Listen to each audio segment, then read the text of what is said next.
अब हम आपको यह बताएंगे कि कर्नाटक में जनता ने अपना फैसला 13 मई को सुना दिया था। 13 मई को नतीजे आ गए थे चुनाव के, लेकिन 72 घंटे बीत जाने के बाद भी कांग्रेस पार्टी का हाईकमांड अभी तक मुख्यमंत्री का नाम तय नहीं कर पाया है। और इसलिए आज हम इसी हाईकमांड वाले लोकतंत्र का आपके लिए एक ब्लैक एंड व्हाइट विश्लेषण करेंगे। लेकिन सबसे पहले आपको ये 3 तस्वीरें दिखाते हैं। इनमें पहली तस्वीर आज दोपहर की है, जब राहुल गांधी कांग्रेस अध्यक्ष मल्लिकार्जुन खड़गे से मिलने के लिए उनके घर पहुंचे और यह मुलाकात लगभग 1.5 घंटे तक चली। और हमें सूत्रों से पता चला है कि इस बैठक में राहुल गांधी ने मल्लिकार्जुन खड़गे को उस नेता का नाम बताया जिन्हें वो कर्नाटक का मुख्यमंत्री बनाना चाहते हैं। उन्होंने बताया कि उनकी मर्जी क्या है, गांधी परिवार क्या चाहता है, ये उन्होंने कांग्रेस अध्यक्ष को बता दिया। और ये नाम है 75 वर्ष के सिद्धारमैया का। हो सकता है, लोगों का कहना है, सूत्रों का कहना है कि उन्होंने सिद्धारमैया का नाम ही उन्हें बताया होगा। इसके बाद शाम 5 बजे कर्नाटक कांग्रेस के प्रदेश अध्यक्ष यानी कर्नाटक कांग्रेस के प्रेसिडेंट डीके शिव कुमार ने मल्लिकार्जुन खड़गे से मुलाकात की और यह मुलाकात आधे घंटे तक चली। सूत्रों के मुताबिक इस बैठक में डीके शिव कुमार ने कर्नाटक के मुख्यमंत्री पद के लिए अपनी दावेदारी पेश करते हुए 4 बड़ी बातें कही हैं। पहली बात यह कि 2019 में कांग्रेस और जेडीएस के गठबंधन की सरकार सिद्धारमैया की वजह से गिर गई थी, तो यह बात कांग्रेस को भूलनी नहीं चाहिए।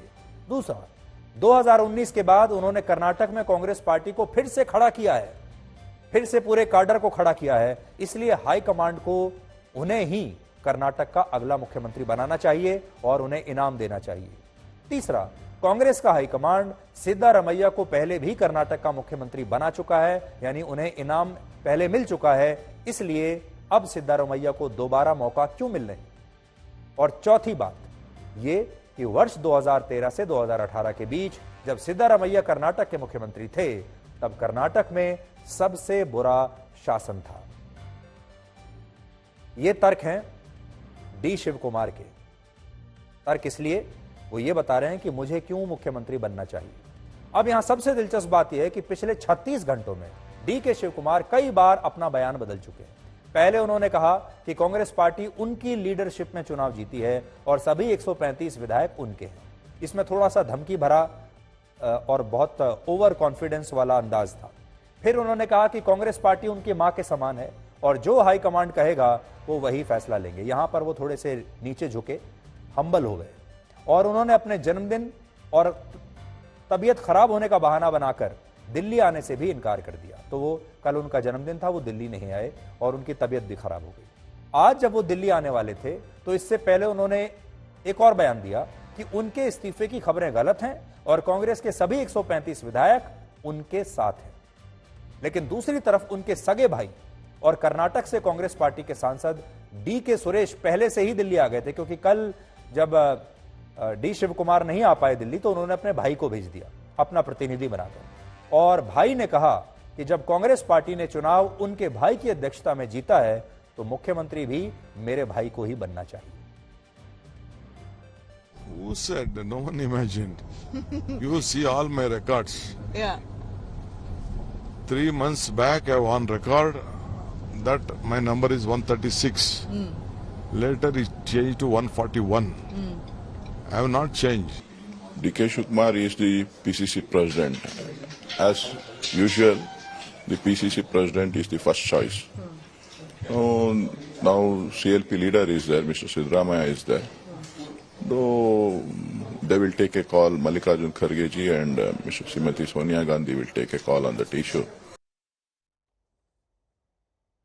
61 वर्ष के डी के शिव कुमार के बाद शाम करीब 6:20 पर सिद्धारमैया और मल्लिकार्जुन खड़गे की मुलाकात हुई और ऐसा कहा जा रहा है कि कांग्रेस पार्टी का हाईकमांड सिद्धारमैया को मुख्यमंत्री बनाने का फैसला शायद ले चुका है, क्योंकि सिद्धारमैया ही उनकी पहली पसंद है। गांधी परिवार की पहली पसंद भी सिद्धारमैया ही है। हालांकि इसकी औपचारिक घोषणा कल होने की संभावना है और अभी इसका ऐलान नहीं हुआ है।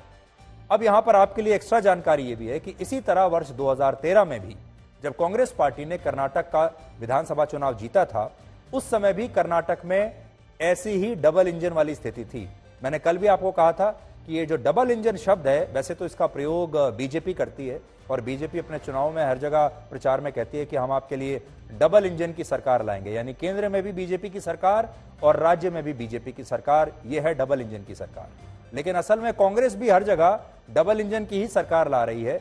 डबल इंजन का मतलब हर राज्य में कांग्रेस के भी दो ऐसे उम्मीदवार हैं, दो ऐसे इंजन हैं जो राज्य में मुख्यमंत्री बनना चाहते हैं। फर्क सिर्फ इतना है कि ये जो इंजन है ये एक दिशा में नहीं बल्कि अलग अलग दिशाओं में जाते हैं। तो कर्नाटक में भी इस समय कांग्रेस पार्टी के दो इंजन हैं, एक है सिद्धारमैया और दूसरे हैं डीके शिव कुमार। तो दूसरे इंजन का जो है अब मैंने आपको बताया, एक सिद्धारमैया है और दूसरे डीके शिव कुमार हैं। और अब मल्लिकार्जुन खड़गे जो हैं, उस समय मल्लिकार्जुन खड़गे भी पिक्चर में थे और उस समय मल्लिकार्जुन खड़गे कर्नाटक का मुख्यमंत्री बनना चाहते थे, लेकिन तब हाईकमांड ने उनकी जगह यह जिम्मेदारी सिद्धारमैया को सौंप दी थी। देखिए समय का जो चक्र होता है कैसे बदलता है। एक जमाने में खड़गे साहब खुद बनना चाहते थे 2013 में कि मुझे बना दिया जाए, लेकिन तब सिद्धारमैया को बना दिया और आज खड़गे साहब कांग्रेस अध्यक्ष बन गए हैं। आज वो खुद बैठकर ये तय कर रहे हैं कि सिद्धारमैया बनेंगे या नहीं। कर्नाटक में इस डबल इंजन वाली दुविधा के बीच अब एक तीसरा इंजन भी आ गया है और इस तीसरे इंजन का नाम है जी परमेश्वर। 71 साल के जी परमेश्वर को कर्नाटक की कांग्रेस पार्टी के सबसे मजबूत और अनुभवी नेताओं में माना जाता है और कांग्रेस के सबसे बड़े दलित नेता भी वही है। कांग्रेस पार्टी ने जिन 5 लोकल गारंटीज को मुद्दा बनाकर यह चुनाव जीता, उन लोकल गारंटीज के चीफ आर्किटेक्ट जी परमेश्वर ही हैं और कांग्रेस मैनिफेस्टो कमेटी का अध्यक्ष भी उन्हें ही बनाया गया था। इसलिए अब उन्होंने भी मुख्यमंत्री पद की दावेदारी अपनी पेश कर दी है। आज कर्नाटक के तुमकुरु में जी परमेश्वर के समर्थकों ने एक विरोध प्रदर्शन किया है और उन्होंने जी परमेश्वर को अब मुख्यमंत्री बनाने की मांग की है। दिलचस्प बात यह है कि जी परमेश्वर को भी गांधी परिवार का बहुत नजदीकी माना जाता है और उन्हें कांग्रेस पार्टी में पूर्व प्रधानमंत्री राजीव गांधी लेकर आए थे। वो अब तक 6 बार विधायक बन चुके हैं और 2018 से 19 के बीच जब कर्नाटक में कांग्रेस और जेडीएस की गठबंधन वाली सरकार थी, उसमें वो उप मुख्यमंत्री थे और वो 2 बार कर्नाटक कांग्रेस के अध्यक्ष भी रह चुके हैं। इसलिए वो भी कर्नाटक में कांग्रेस की डबल इंजन वाली ट्रेन को डीरेल करने की स्थिति में है। हालांकि आज सवाल एक और भी है जो मैं आपको बता रहा था, जो हमारे लोकतंत्र को लेकर है। लोकतंत्र का मतलब एक ऐसी शासन प्रणाली से होता है जिसमें जनता अपने प्रतिनिधि को चुनती है और फिर वो प्रतिनिधि उस प्रजा के तंत्र को चलाता है। लेकिन भारत में इस लोकतंत्र के मायने बदल चुके हैं। भारत में लोग अब मुख्यमंत्री का चुनाव नहीं करते, बल्कि अब भारत में लोग यानी जो वोटर है वो हाई कमांड का चुनाव करते हैं। कर्नाटक में लोगों ने कांग्रेस पार्टी के विधायकों को चुना ताकि ये विधायक अपने एक नेता को चुनकर उसे मुख्यमंत्री बना सके।